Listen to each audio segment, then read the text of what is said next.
Bismillahirrahmanirrahim. Assalamualaikum warahmatullahi wabarakatuh.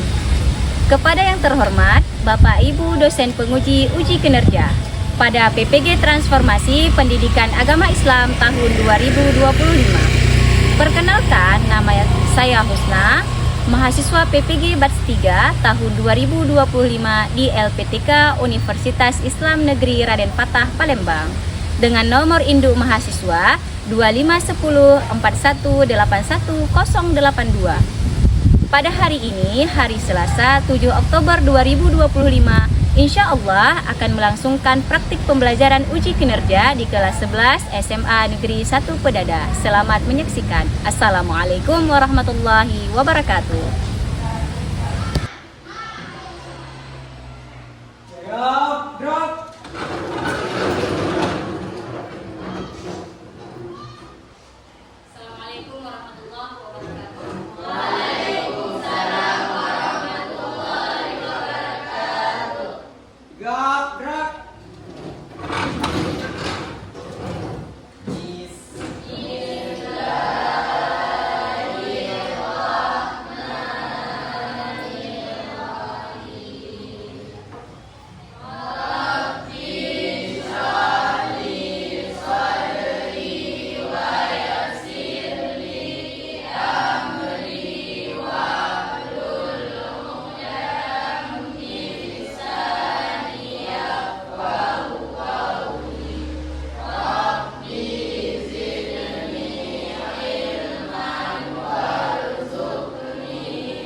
Jadi pada hari ini kita bertemu kembali dalam mata pelajaran pendidikan agama Islam, dan insya Allah pada hari ini kita akan belajar tentang pernikahan di dalam Islam. Mari sama-sama kita membacakan Asmaul Husna. Oke, silakan dipimpin oleh ketua kelas.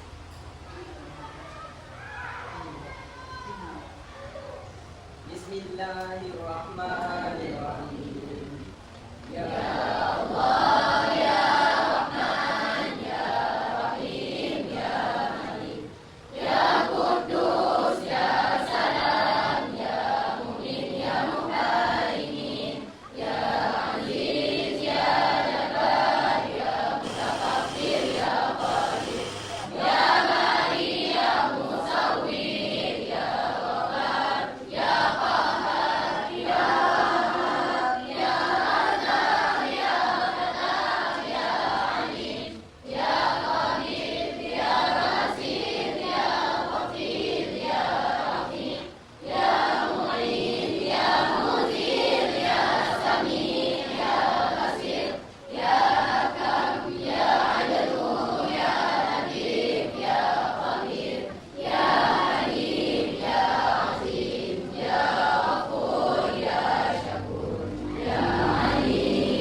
Nabila Fina Kaimuna, Fitriana Sapitri, Muhajir. Insyaallah. Sehat Muhajir? Sehat. Yunus. Iya. Oke, alhamdulillah hadir semua ya. Oke, jadi sebelumnya kita akan terlebih dahulu menyanyikan lagu Indonesia Raya. Kepada anak ibu dimohon untuk berdiri. Mari sama-sama kita menyanyikan lagu Indonesia Raya.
Oke, siapa yang bisa jawab?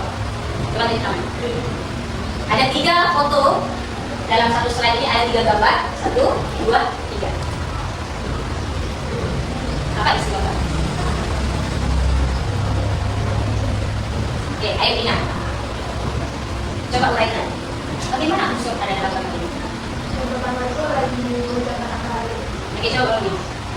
Bisa dijelaskan. Yang pertama itu sedang mengucapkan akal. Oke, kemudian Yang kedua itu sedang berfoto. Sedang terus sedang foto selama. Oke, silakan. Terima kasih. Berikan tepuk tangan. Kita belajar dulu, kita akan tahu bahwa definisi nikah itu secara etimologi adalah berasal dari bahasa Arab yang disebut dengan al-jam'. Dari dasarnya jarak, kemudian dikatakan al-jam', yaitu berkumpul. Maknanya berkumpul. Jamu itu kan kata Arabnya itu jamak. Kalau mufrad itu tunggal, jamu itu jamak. Artinya jika dari pertama kita sendiri, maka al-jamu itu dipertemukan, dipersatukan atau dikumpulkan. Nah, itulah yang disebut dengan nikah dalam etimologi. Artinya kita sendiri ketika sudah menikah sudah bertemu atau sudah bersama. Kemudian, nah jelas kata Imam Ahmad bin Umar Asy-Syakiri dalam kitab Al-Yaqut Nafis mendefinisikan nikah secara bahasa itu adalah menggabungkan atau berkumpul. Nah, itu adalah aspek nikah. Kemudian, nah, kita tahu bahwa secara istilah itu menikah adalah suatu ikatan lahir dan batin antara seorang laki-laki dan seorang perempuan untuk hidup bersama, untuk membina rumah tangga melalui akad. Nah, melalui akad yang dilakukan menurut hukum syariat Islam. Nah, ketika menikah maka harus melalui akad. Jika tidak ada akad maka tidak sahlah hukum pernikahan. Nah, karena kita hidup di dalam suatu negara yang berbasis keislaman, maka ada aspek definisi nikah dalam KHI atau komplikasi hukum Islam. Nah, bagaimana dikatakan definisi nikah dalam KHI? Yaitu akad yang kuat atau misalkan kewajiban untuk mentaati perintah Allah Subhanahu wa taala untuk melaksanakan ritual ibadah. Maka menikah itu disebut dengan ibadah. Nah, ibadah di dalam Islam itu ada 2. Yang pertama itu ibadah mahdhah, yang kedua ibadah ghairu mahdhah. Apa itu ibadah mahdhah? Ibadah yang kita lakukan berkenaan dengan Allah tanpa hijab. Itu adalah unsur kepribadian kita yang kita lakukan dalam kehidupan sehari-hari. Apa itu? Ya, salat. Kemudian ada, nah, sedekah itu adalah ibadah ghairu mahdhah, dia ada kaitan lainnya. Tapi kalau salat itu memang kewajiban kita dengan Allah. Maka ibadah salat itu adalah ibadah mahdhah. Karena ibadah ini sebagai ibadah apa? Ya, ghairu mahdhah. Dia bernilai ibadah jika kita melakukan sesuai dengan syariat Islam. Namun berubah aspeknya, tidak lagi menjadi ibadah apabila kita tidak melakukan sebagaimana hukum Islam. Bagaimana? Nah, jika di dalam niat kita menikah itu hanya mengubah status, atau menikah itu hanya karena ingin pamer, atau menikah itu ingin membalas dendam, maka itu berubah menjadi tidak bernilai ibadah. Ketika kita menikah ada unsur KDRT, maka itu tidak lagi bernilai ibadah. Tapi kalau kita menikah ingin membina rumah tangga yang sakinah, mawaddah, warahmah, dan juga kita ingin membina anak-anak kita menjadi generasi penerus agama dan bangsa, maka menikah itu sebagai nilai ibadah. Paham? Oke, kita balik lagi. Nah, sebelumnya karena di dalam komplikasi hukum Islam sudah jelas hukum pernikahan, maka pengertian nikah menurut Undang-Undang Nomor 1 Tahun 1974 Pasal 1 mengatakan bahwa nikah itu adalah ikatan lahir batin. Ya, seorang laki-laki dan seorang perempuan sebagai suami istri untuk membentuk keluarga yang kekal dan bahagia berdasarkan prinsip ketuhanan yang Maha Esa. Nah, itu sesuai dengan Pancasila nomor 1. Apa itu Pancasila nomor 1? Ketuhanan yang Maha Esa. Kemudian kita melihat bahwa ini adalah dalil yang mengatakan bahwa pernikahan, dalil tentang pernikahan. Nah, sebelumnya Ibu akan melapaskan dalil ini, nanti sama-sama kita akan mengulang kembali lafaz daripada ayat ini. Nah, di dalam Al-Quran surah Ar-Rum ayat 21 itu menerangkan tentang aspek pernikahan.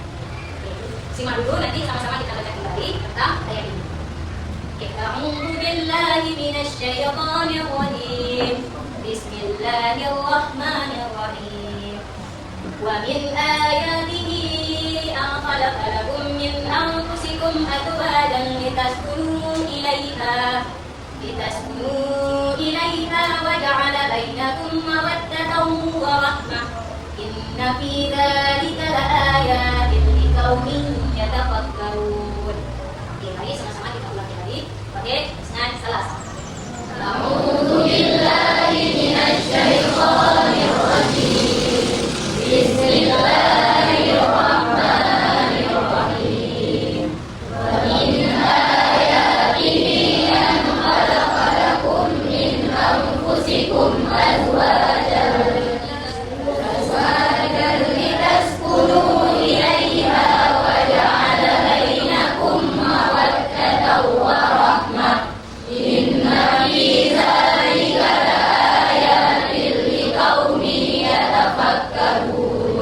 Nah, ini adalah dalil tentang pernikahan. Apa dijelaskan di dalam Quran surah Al-Baqarah ini? Nah, kita lihat dari segi artinya.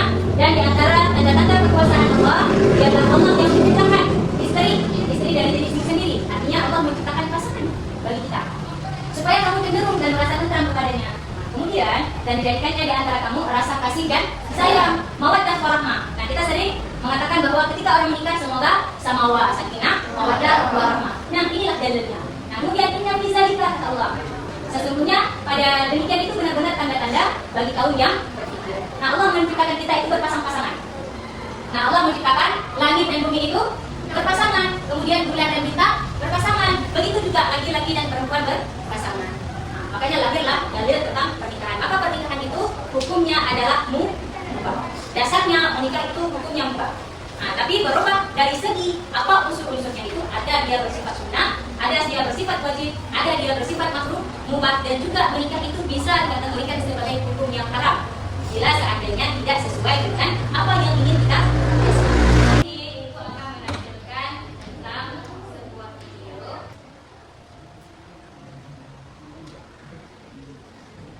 Oke, ini adalah video replika pernikahan setelah kakak kelas kalian melakukan presentasi nikah. Dan di sini mereka sedang melakukan ijab kabul.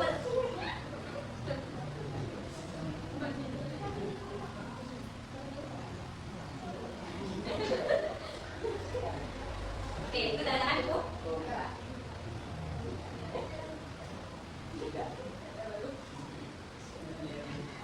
Nah, maklum lah mereka baru pertama kali begini.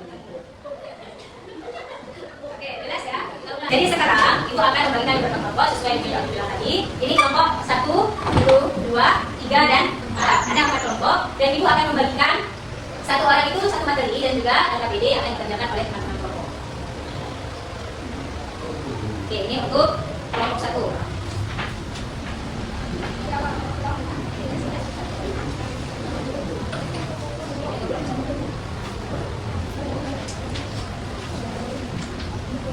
Ini untuk ini kelompok 2. Kelompok 2 ini LKPD-nya ini kertas untuk membuat mapping atau peta konsep tentang aspek-aspek ini. Kemudian tujuan Ibu adalah ini kelompok berapa?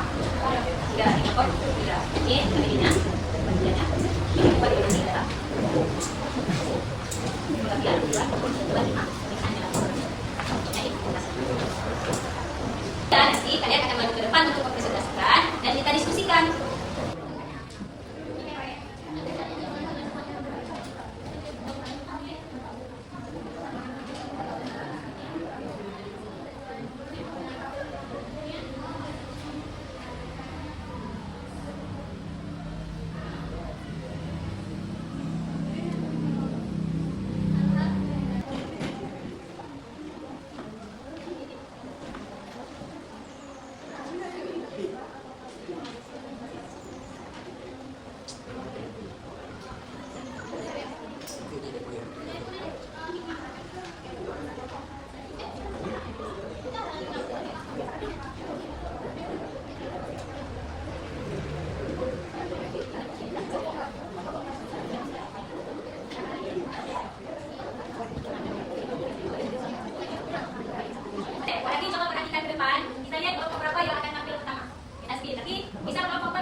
sekian batas dari kami.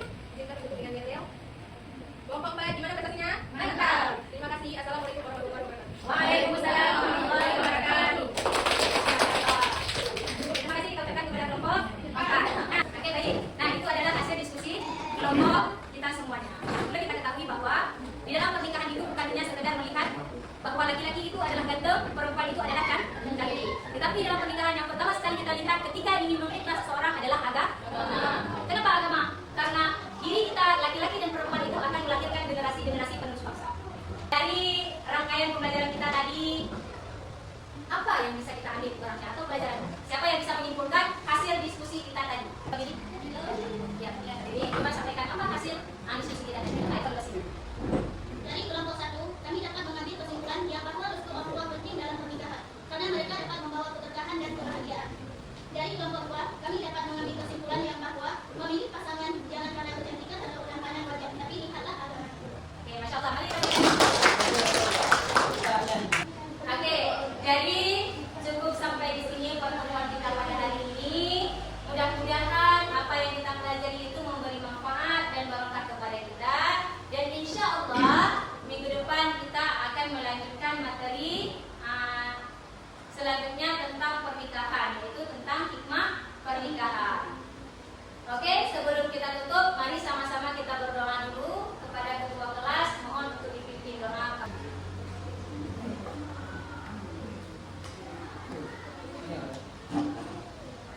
Bismillahirrahmanirrahim.